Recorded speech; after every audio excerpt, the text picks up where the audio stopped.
بسم اللہ الرحمن الرحیم اعوذ باللہ من الشیطان الرجیم وَلَقَدْ آتَيْنَا إِبْرَاهِيمَ رُشْدَهُ مِن قَبْلُ وَكُنَّا بِهِ عَالِمِينَ۔ عزیز طلبہ اکرام، سبق نمبر 243، سورۃ انبیاء، آیت نمبر 50۔ گزشتہ آیات میں تخفیف اخروی کا ذکر تھا، اور پہلے رکوع کے اندر استہزاء بالرسول اور استہزاء بالقرآن کا ذکر تھا، اور اس کے ساتھ یہ بات بتائی تھی کہ دنیا میں سزا ملے گی۔ افلا یرون انا ناتی الارض ننقصها من اطرافها افهم الغالبون، آیت نمبر 44 کے اندر۔ اور اس کے آخر میں کہا کہ یہ صرف دنیاوی ہی سزا نہ ملے گی بلکہ آخرت کے اندر بھی سزا ملے گی۔ وَنَزَعُ الْمَوَازِينَ الْقِسْطَ، چھوٹے اور بڑے گناہ، ہر گناہ کی سزا ہوگی اور اس کے لیے ہم ترازو قائم کریں گے۔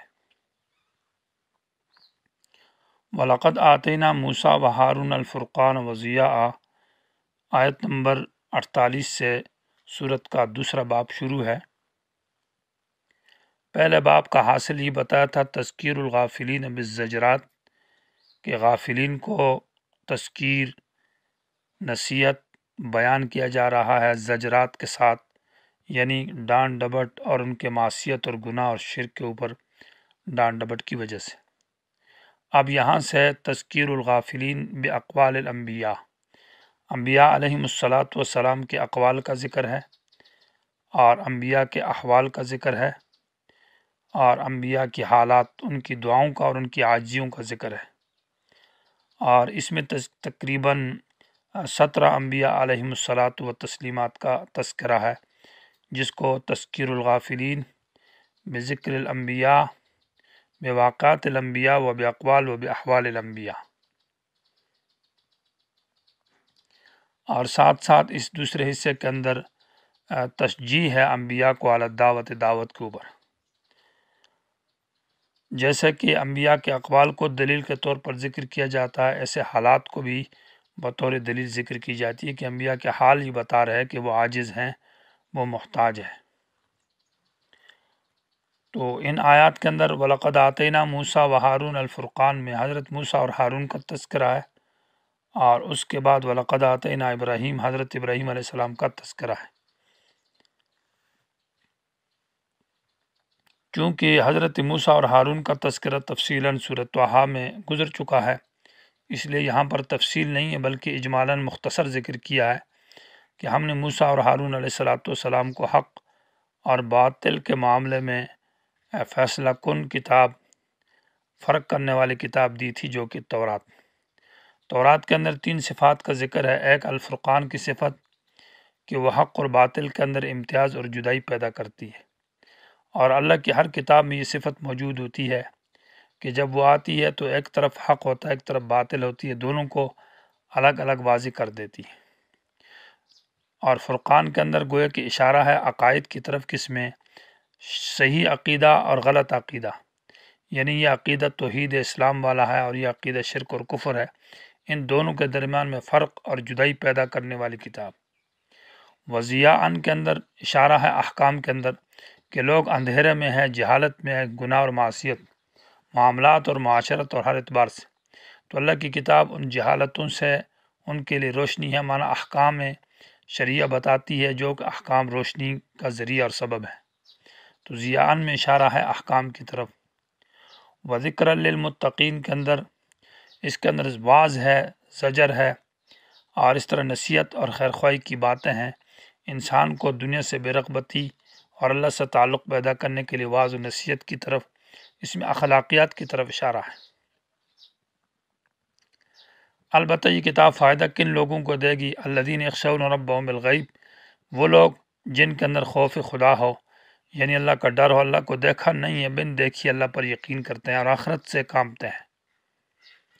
وہذا ذکر، ان کے اندر یہ بتایا جا رہا ہے کہ جس طرح اس کتاب کے اندر وہ فرقان اور ضیاء اور ذکرہ ہے، اسی طرح وہذا، یہ قرآن بھی اسی کتاب کی تصدیق کرتی ہے اور اسی کا مضمون ہے اس کے اندر، یہ بھی ذکر نصیحت اور خیر خواہی ہے، اس کے اندر بھی واعظ و نصیحت ہے۔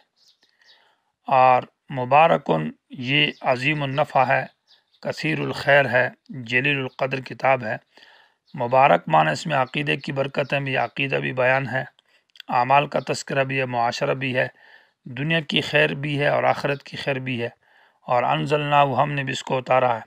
تو ایسی عظیم الشان کتاب جو نصیحت ہو، جو کثیر النفع ہو، کثیر الخیر ہو، عظیم النفع اور جلیل القدر کتاب ہو، اور منزل بھی من اللہ ہو، افانتم لہ منکرون، تم اس جیسی کتاب کا انکار کرتے ہو۔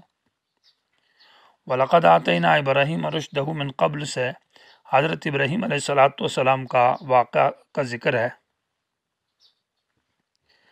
حضرت ابراہیم علیہ السلام وہ شخصیت ہے جو کہ تمام لوگوں کو متفق، یعنی یہودی بھی حضرت ابراہیم علیہ السلام کو مانتے، اپنا مقتدا مانتے ہیں، عیسائی بھی مانتے ہیں، اور بدھ مت ہندو بھی مانتے ہیں، مسلمان بھی مانتے ہیں، سب ابراہیم علیہ السلام کا یہاں پر جو تذکرہ کیا ہے، تو حضرت ابراہیم علیہ السلام کی جو قوم ہے وہ دو قسم کی شرک کے اندر مبتلا تھی۔ ایک بت پرستی کرتی تھی، بت اپنے ہاتھ سے تراشے ہوئے پتھروں کی عبادت کرتے تھے، اور دوسرے وہ ستارہ پرست ہے، یعنی سورج چاند اور سیاروں کی عبادت کرتی تھی۔ سورہ انعام کے اندر جو رد ہے وہاں حضرت ابراہیم علیہ السلام وہ ستارہ پرستوں پر تردید ہے، یعنی مشرکین بالکواکب، وہ لوگ جو اللہ تعالیٰ کے ساتھ کواکب یعنی سورج چاند سیاروں کو شریک ٹھہراتے تھے، ان کے اوپر رد ہے۔ اور یہاں جو ہے ماہادی تماثیل کے اندر رد ہے بت پرستوں کے اوپر، کہ اپنے ہاتھ سے شکلیں بناتے اور پتھر تراشتے ہیں، اور ان کے سامنے نظر و نیاز اور جھکتے، اور ان سے اپنی عبادتیں اور ان سے برکات حاصل کرتے ہیں اور ذریعہ برکات سمجھتے تھے۔ تو اس کا تذکرہ ہے وَلَقَدْ آتَيْنَا إِبْرَاهِيمَ رُشْدَهُ، البتہ تحقیق ہم نے دی ابراہیم علیہ السلام کو رشدہ، سمجھداری۔ رشد کہتے ہیں عقل کو، سمجھ کو، مراد اس سے نبوت ہے، یعنی ہم نے ان کے اندر ایسی صلاحیت اور استعداد پیدا کی تھی جو نبوت اور مقتدا بننے کی اس کے اندر صلاحیت تھی۔ من قبل یعنی من قبل موسیٰ و ہارون، موسیٰ اور ہارون علیہ السلام سے وہ پہلے گزرے ہیں، یا من قبل کا دوسرا معنی ہے قبل البلوغ، کہ ہم نے بچپن ہی کے اندر حضرت ابراہیم علیہ السلام کے اندر یہ رشد اور سمجھداری عطا رکھی تھی۔ حاصل اس کا یہ نکلا کہ اللہ تبارک و تعالی نبوت ویسے ہی کسی کو نہیں دیتے جب تک اس کے اندر وہ صلاحیت اور قابلیت نہ ہو، اور ایسے ہی کسی کو مقتدا بنانا یا کسی بڑے مرتبے پر فائز کرنا ویسے ہی نہیں ہوتا، بلکہ اس کے اندر کچھ قابلیتیں اور صلاحیتیں موجود ہوتی ہیں، جن قابلیت اور صلاحیتوں کی بنیاد پر ان کو وہ چیز عطا کی جاتی ہے۔ وَكُنَّا بِهِ عَالِمِينَ، اور ہم حضرت ابراہیم علیہ السلام کو جانتے تھے، یعنی یہ جانتے تھے کہ ان کے اندر یہ قابلیت اور صلاحیت موجود ہے اور یہ نبوت کے اہل ہیں۔ اذ قال لأبیہ، جس وقت حضرت ابراہیم علیہ السلام نے کہا اپنے ابا جی سے، وقومی اپنی قوم سے، ما هذه التماثیل التی، یہ کیا صورتیں اور شکلیں ہیں، التی انتم لہا عاکفون، جس کے اوپر تم جمع بیٹھے ہو، یا عاکفون مانا تم جن کی عبادت کرنے والو، عابدون۔ حضرت ابراہیم علیہ السلام کا جو زمانے میں مقابلہ ہوا تو وہ ایک دینی مقتدا تھا اس وقت مشرکین کا جو آپ کے باپ تھے، اور دوسری طرف سے آزر سیاسی مقتدا جو نمرود تھا، دنیا کا بہت بڑا بادشاہ تھا۔ یہ دو بڑے مقتدات ہیں، ایک مذہبی مقتدا اور لیڈر، اور دوسرا سیاسی لیڈر جو کہ نمرود تھا، دونوں زور پر تھے۔ تو حضرت نے جو رد کیا ہے تو دونوں پر تردید کی ہے۔ سورہ بقرہ کے اندر جو مناظرہ ہوا ہے وہ نمرود کے ساتھ ہوا ہے، اور یہاں جو مقابلہ تذکرہ اپنے باپ اور قوم کے ساتھ ہے، چونکہ وہ بت تراشتے تھے اور بتوں کے بڑے تھے، لیڈر تھے، مذہبی لیڈر تھے، تو ان سے دعوت دیتے ہوئے حضرت نے کہا اذ قال لأبیہ، اپنے باپ سے، وقوم ہی اپنی قوم سے، ما هذه التماثیل، یہ شکلیں اور یہ صورتیں کیا ہے۔ تماثیل جمع ہے تمثال کی، اور تمثال بنائی ہوئی شکل اور صورت کو کہتے ہیں، یعنی ایسی شکل اور صورت مشبہن خلقا بخلق اللہ، یعنی کسی مخلوق کو بنا کر تشبیہ دینا اللہ کی بنائی ہوئی صورت اور شکل کے ساتھ. مانا اللہ تعالیٰ نے انسان بنائے، حیوان بنائے، جاندار چیزیں بنائی ہے، تو ایسے کسی پتھر سے، کسی لکڑ سے انسان جیسی شکل بنا لینا، مخلوق اللہ جیسی، تو پھر اس کی عبادت کرنا اور ان کے سامنے سجدہ کرنا. تو کہا مہاد تماثیل، یہ کیا صورتیں اور شکلیں ہیں، التی انتم، کہ تم ان کے اوپر لہا عاکفون، مانا عقوف کا مانا کسی چیز پر بیٹھنا اور جم جانا، مانا اس کے تم مجاور بنے ہو، اس پر بیٹھے ہو، جمے ہو، یعنی ان کی عبادت کرتے ہو، ان سے خیر مانگتے ہو، برکتیں حاصل کرتے ہو. اور عاکفون کا مانا عابدون، تم ان کی عبادت کرتے ہو.